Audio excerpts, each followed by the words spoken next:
chugga chugga chugga chugga chugga chugga chugga chugga choo choo choo choo.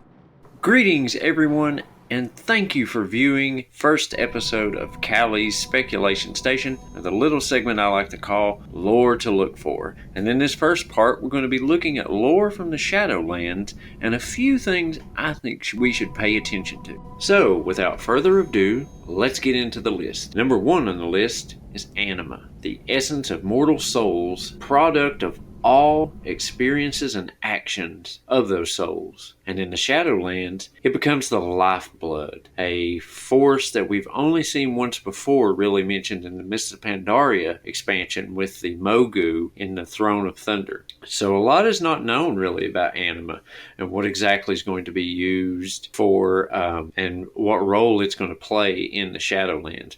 We know a little bit. We know that there are ethereal brokers who trade in Anima. We know that it's sought after by each of the covens and their own uses of it.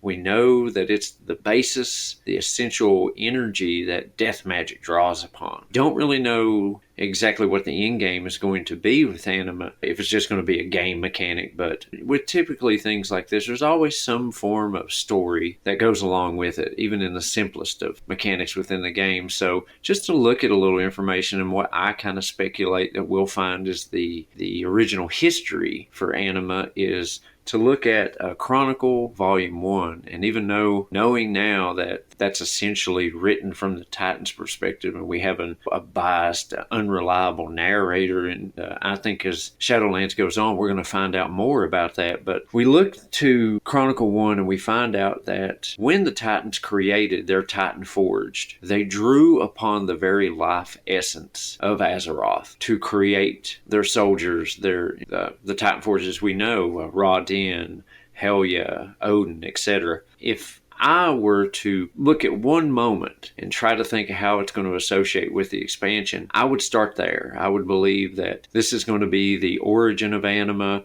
and I think that it's also going to tie into more of the end game as Shadowlands goes on, and we find out that, Anima is going to play an important role, that it may be even associated with the old gods. And it's a video I plan on doing later on with N'Zoth and the death of N'Zoth, and how I think we've essentially just played into his hands. But back to Anima, starting with, if it's the life essence of Azeroth itself, and it's just being recycled over and over from original Titanforge creation, having that life essence placed inside it, and of course Yogg-Saron plotting and using the Curse of Flesh to get that Anima back into the Shadowlands, since, let's not forget, he did call himself the God of Death. So it wouldn't be too much of a stretch to say he may be associated with the Shadowlands, or at least some sinister plot that may be behind the scenes that we don't yet know about, that we might find out in 9.1 or 9.2 further down the road. So if you go with these small details that are completely speculatory, let's say that part of the plan to completely break free, to get that life essence into the hands of the old gods, let's say they had some foothold or some connection to the Shadowlands. Let's go as far as to saying maybe it's the Rift of Aln. So we don't know a lot about it. We know that they're present there. Malfurion won't go there. So very little is known there. So let's just speculate. Let's say Shadowlands, maybe through the Maw, is connected to the Rift of Aln. Yogg's original plans, he wanted to corrupt the Emerald Dream, which is another realm outside of normal reality for us, just like the Shadowlands. So maybe its tie-in as well to the Shadowlands and to Azeroth directly. But let's say through the Rift of Aln, he's able to siphon out Anima, or this life essence of Azeroth, through the Shadowlands. So he knew he had to get the Anima to the Shadowlands. The Titanforge seemed unbeatable. So let's say he gives the Curse of Flesh to make them mortal so that they could then die, so the life essence could then flow into the Shadowlands, and from there, knowing, since the Void sees all possibilities and believes them to be true and or possible, that the plan to give them the Curse of Flesh, have them die, pass the very life essence of Azeroth into the Shadowlands, and then eventually break the Machine of Death, flow it through the Maw, directly into the hands of the old gods. Now, of course, the jailers involved there, but that's a story for another time, and how he got there, and how maybe that, what happened to him originally involving the Titans is going to play into why he would even help someone like Yogg-Saron. But of course, huge speculation.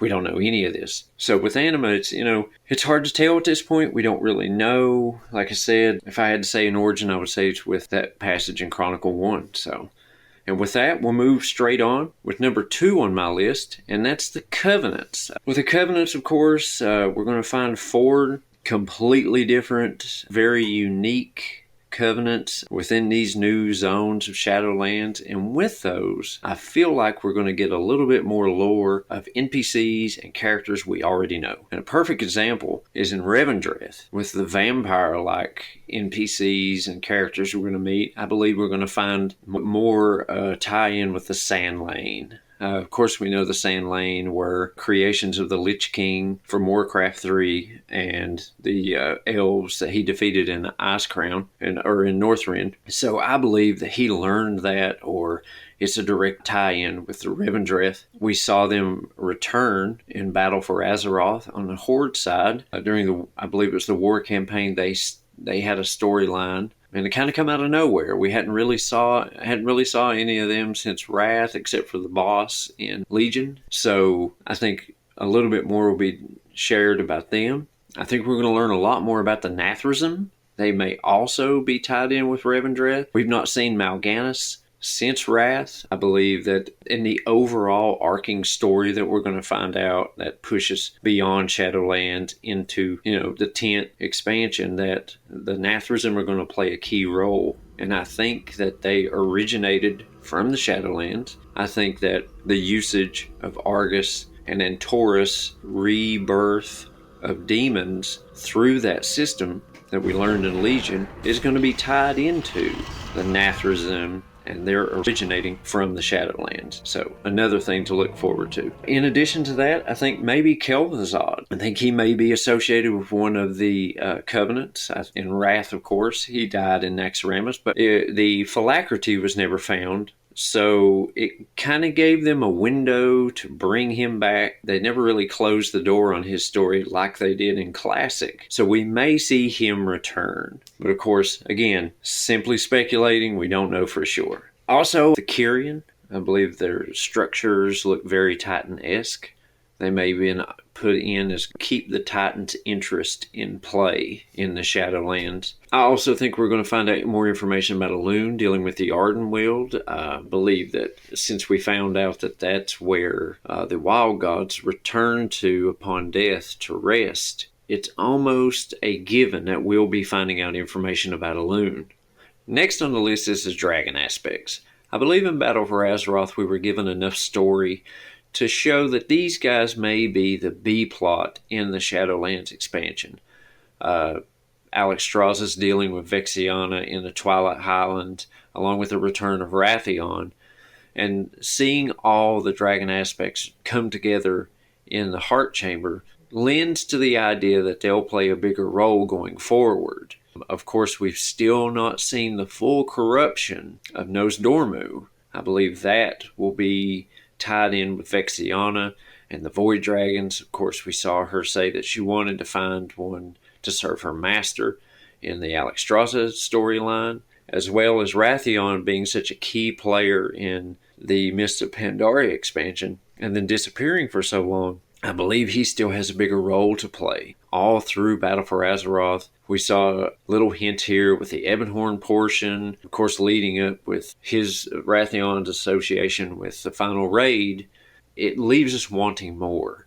And I believe it'll be a perfect opportunity to introduce things like the Dragon Isles, show us the corruption of Nosdormu, and maybe, and especially for a future video I'm working on, tie in with the Whispers of Il'gynoth associated with the number 5. I know on the podcast we talked about it's a possibility that I believe that anytime we're dealing with the number 5 in those Whispers, that it's the dragon aspects. So again, I think they're going to play a bigger role in the Shadowland, and it'll be more lore, of course, to look forward to. And last on my list, of course, for this one, for part 1, is going to be the Titans themselves. Their keepers, all the way down to, of course, the playable races of their association with the Titans. The door is really open after the end of Legion for the Titans to come back and play a role. Of course, Odin is the number one standout here when it comes to Titans, their keepers, and what we have to look forward to because of his deal.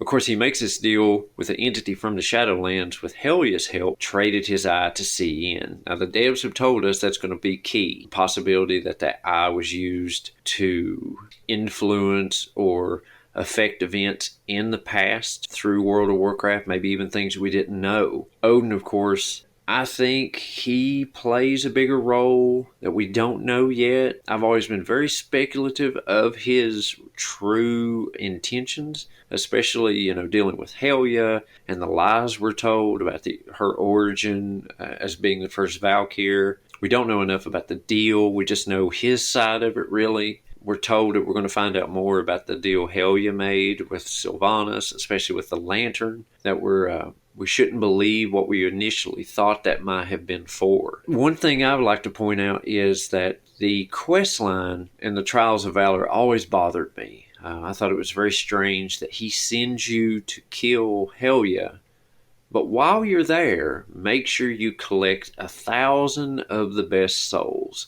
And there we are again with the word souls and tying in with Anima and the lifeblood of the Shadowlands. It sounds like Odin has been starving the Shadowlands of possible Anima for as long as he's been in his Halls of Valor creating his Stormforged. So I think his activity will increase going into Shadowlands. I think he plays a bigger role. I think that we'll find out more of the truth about him and Helya. I think we'll find out who has his eye and how it's played a role in the past. More things associated with that. With 8.3, I was happy to see Rawdin return.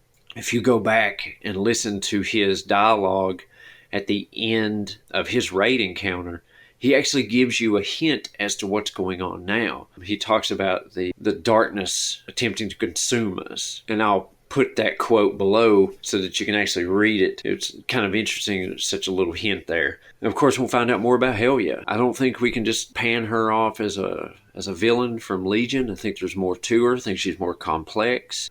She was such a key role in the shaping of Azeroth now, with creating the elemental planes and being able to contain those elemental lords alongside of Rawdin, who of course returned in 8.3. The Titans themselves, I believe they're going to play a role. It may be later on, 9.2, 9.3, especially when we get to the jailer. We find out more about him. I would speculate that the story that we learn in Chronicle 1 about finding Azeroth and what happened first with the taming of it, controlling it, the elementals, and defeating the Black Empire. I have a feeling we're going to find out that somewhere between finding Azeroth and the ordering after the Black Empire was defeated, something is missing. And I think that's where you just inject the jailer. Just go ahead and insert him right there. And we're going to find out his true name, his true origin, what role he originally played in association to Azeroth. Was he originally a creature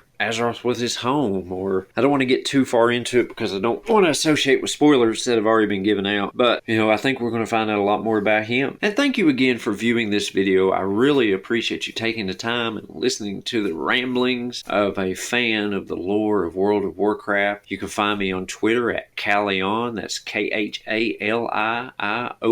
We have a podcast. I'm the co-host on there with my friend Zidge, longtime World of Warcraft players. We do that weekly.